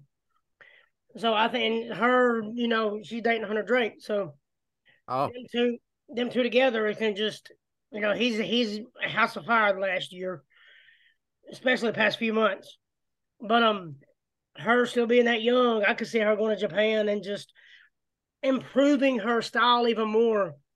Because, I mean, she's learned from one of the best in the industry, from Dr. Tom. So there's not many more places you can go around here to learn more. So why not go overseas and learn what you can there before you get signed to an exclusive deal to a WWE or AEW? Go spend 6 months in Japan. Go learn their style. Go learn all that, and then try something AEW, Impact. Go live your life. Go enjoy your career while you're young, and no little ones running around, and you're not even in your prime yet. I just could not disagree with you more. I really can't, because I think you go get your money when you can, Yeah. because you never know when you're an injury away from not ever being able to do it again. So go to Japan, learn everything you can. Well, if you go to Japan for like a year and get that credibility there, and then when you come to one of those promotions, Or Mexico, go to Mexico. They beat the living shit out of you in Japan. I don't know. But you got some leverage if you're over. Look at everybody's jacking off. Who's it? Will Ospreay and Jay White and but again, whatever the hell, Okada. Oh, they're the big free agent. How do you become that big free agent? You got to go over there, because I don't think they give a fuck about big free agent stateside. So if NXT called her now, she wouldn't go? Oh, well, yeah, she would, but I don't think they're like, we have got to get Kenzie Page. That's what I'm saying. If she goes there and makes a name for herself, she's got the leverage to be like, y'all want me, It depends if she wants to do that exclusivity, because she's doing NWA, she's doing, she's got New South, she's doing stuff in Texas, she's doing stuff in Washington, she's doing stuff in Tennessee, Georgia. So when you sign NXT, you're theirs. That's it. You can't go nowhere else. So her being so young still, I wouldn't go yet. I'd go enjoy my life. Unless that money's right. But just life experiences just feels like it'd be more important to me than making money. The money will be there. Yeah, she could go to Japan and eat McDonald's breakfast and Zoom with us. So for those of you at home that decide that they're going to be upset at me for saying Amy was subpar, go ahead and listen to the Palmer Dave show. She had nothing good to say about me either. Well, she didn't say anything about me, period. So just remember that. It goes both ways. Back to you, James. Fuck yeah, dude. Great way to end that. Because I started thinking about it and I got worked up. Yeah, you get riled up. Thinking about it. Because I can already feel the hate mail. Here we go. I can already feel it. Shout out to Eddie, Amy freaking Eddie. Oh my God. Everybody is on her side. Yep. Arn Anderson included. Eddie hates everybody. It's okay. Amy is awesome. I'm on, the best, huh? Shout out Pop Water and JD. All three homies, no matter what Brad says. I had nothing to say about Palm Water and JD. Well, I was just saying. Nothing bad. All good there. Yeah, might as well shout out RJ too. Good stuff. You know, I'm not going to say their properties, but hey, good people. There's your shill right there. All right, I'm done. But yeah, I guess I think. Well, let's keep these laughs running because I think it's time for the hottest rising segment in wrestling podcast today. You know it, you guessed it. It is Waka Waka Waka with our man Adam. So Adam, take it, you motherfucker. Wonka, Wonka, Wonka. Where'd he go? Oh, the video went off by itself. What are you eating? What are you eating? By itself. Can you eat before you get on show? Pringles. What kind of Pringles are those? For the record, James has never ate on the show. For the record, neither's Brad. Cheddar sour cream. For the record, I can't remember if I have. Devyn, you ate last week. Pickled eggs last week. What the hell are you talking about? Yeah, Brad no sold. All right, Man, Adam, sorry. I'm sorry, Adam. So I actually had somebody send me this one. I thought it was kind of cute. Oh, It's like a stoner type joke. Yeah, it sounds like a Says, dad joke. What did the frog say when he passed you the bong? Ribbit. Ribbit. I like that one. Waka waka waka. Yeah, hey, that's you wouldn't get that, Brad. You ain't cool, man. I've been cool, not cool lately. Thanks, Devyn. You're Be welcome, brother. determined, I guess. See, I get Devyn's messages. I just never get Mike's. That's funny how that happened. Mike's laughing at his own jokes anyway. For real. You don't let me finish it. He's already laughing. I'm halfway into It was He's already on the hysterical, floor. and he's the one that told it. Not even that funny either. No. Hey, he's dying, dude. He was dying. He's so red. He's dying. I guess we just had to be there. I guess it's my. Oh man. Hey, congratulations, Mike. Good job. Yeah, I'm glad you thought your joke was funny. So, how do you y'all know how to make an egg roll? Just throw it down the hill. Wish you I push did. it. You push it. Hey! Here in my head, I was like, man, I wish I did, dude. Egg rolls are bomb. All of it. So, what did the horse say after it tripped? Nay. Help! I'm falling and I can't giddy up. Ah! Hmm.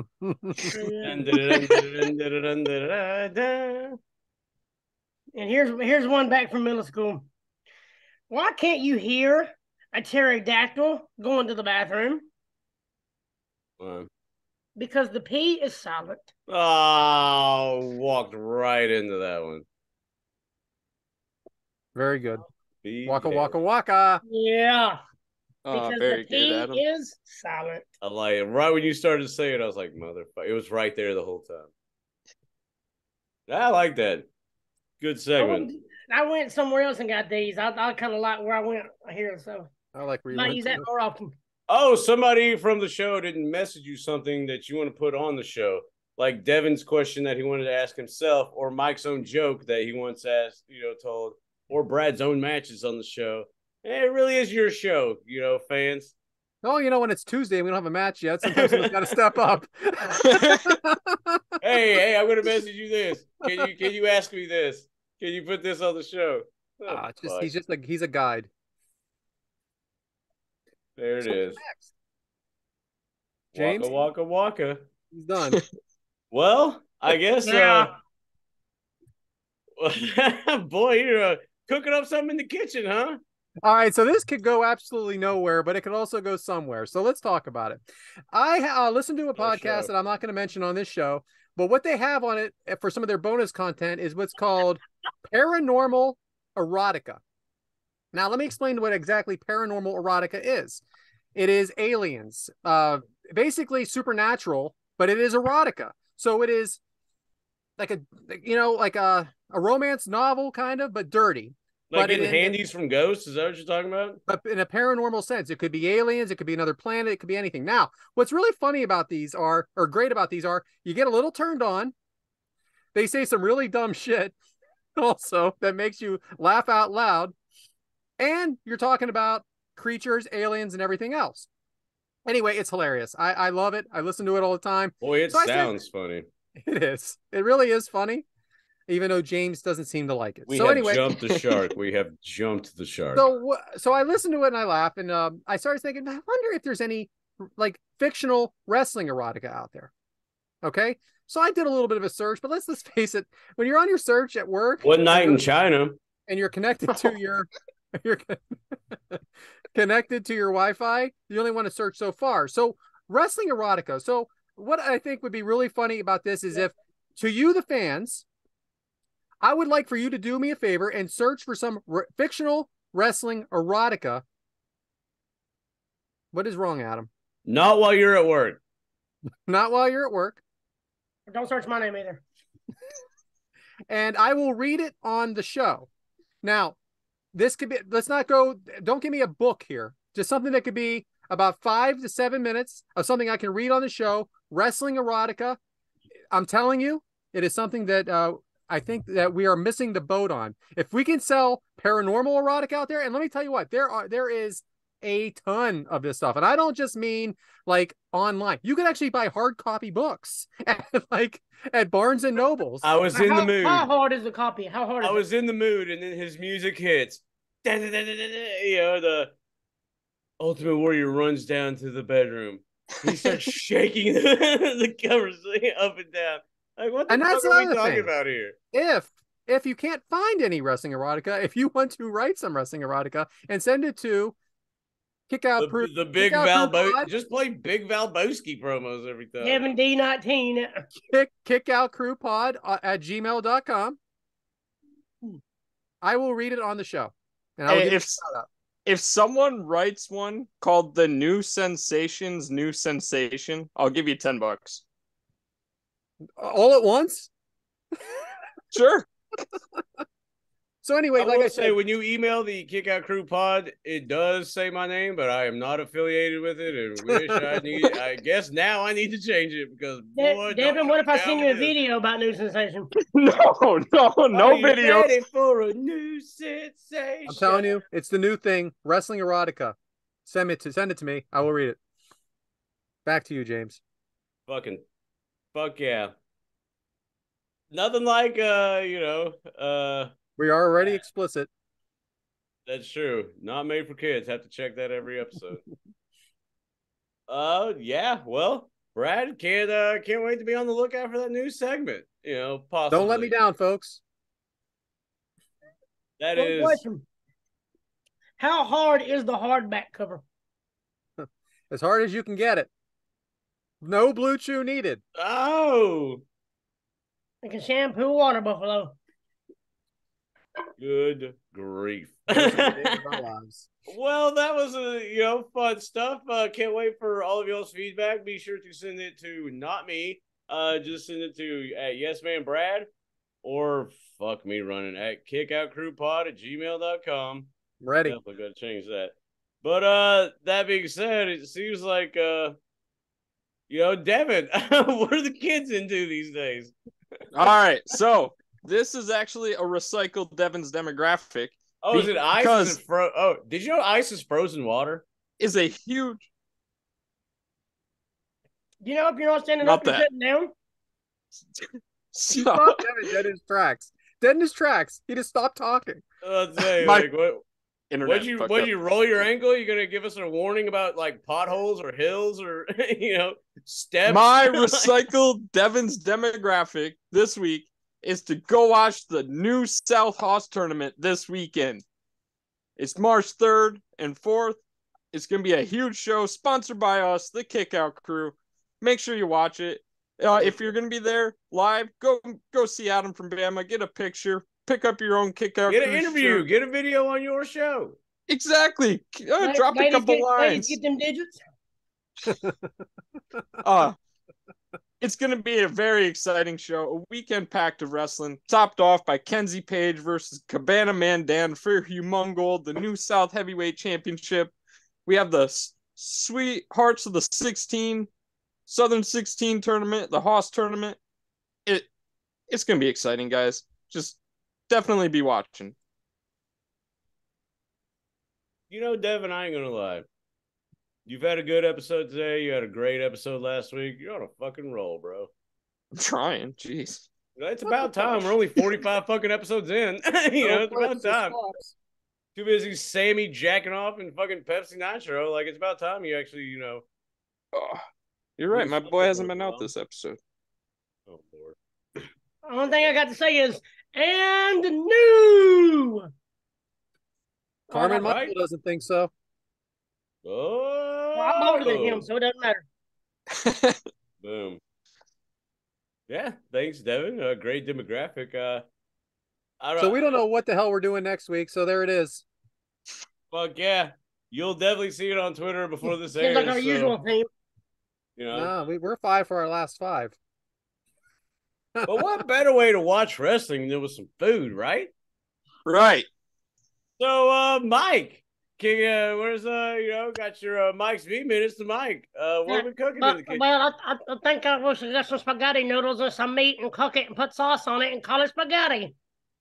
Thanks, guys.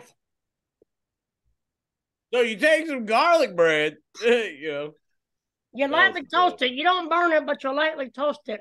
Then you put a quarter cup of kale and make it healthy, and then throw that shit out the window, and then put butter on it and eat the hell out of it. So you fill up a pot of water and boil it on the stove. Slice a hole down like a little strip down the center of a hot dog. Toss it in there for like 10 minutes, 5 minutes, 10 minutes. Once the water's done boiling, turn that on simmer.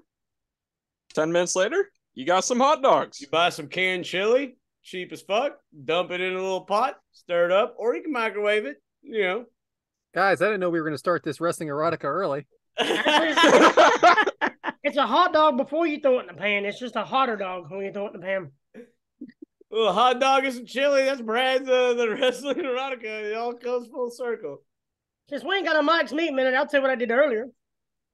Okay. I like the oven pizzas. I'm pretty big on them. There it is. The substitution, James. You called it. What'd you have for supper, Adam? I'm big on these oven pizzas. So I go in there and get my timer fixed, get the pizza and everything, put it in the oven. Yep. Good to go. Sit right here, watch TV. Beep, beep, go in there. Forgot to turn the damn oven on. Almost had it under 2 hours. Really, we Didn't turn the damn oven on. Waka, waka, waka. That would kill Devin.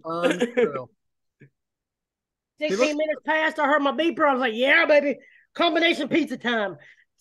I don't smell nothing. You know about Totino's? Can you believe Totino's? The price of Totino's is going over $1. The red package. What kind of fucking world do we live in where Totino's pizza's over $1? That's combination, bullshit. baby. We're that triple meat, baby. We're that triple meat. I ordered an $18 beef tip sub before this. It's freaking good too. If you wanted a foot long, you could have just called. Never mind.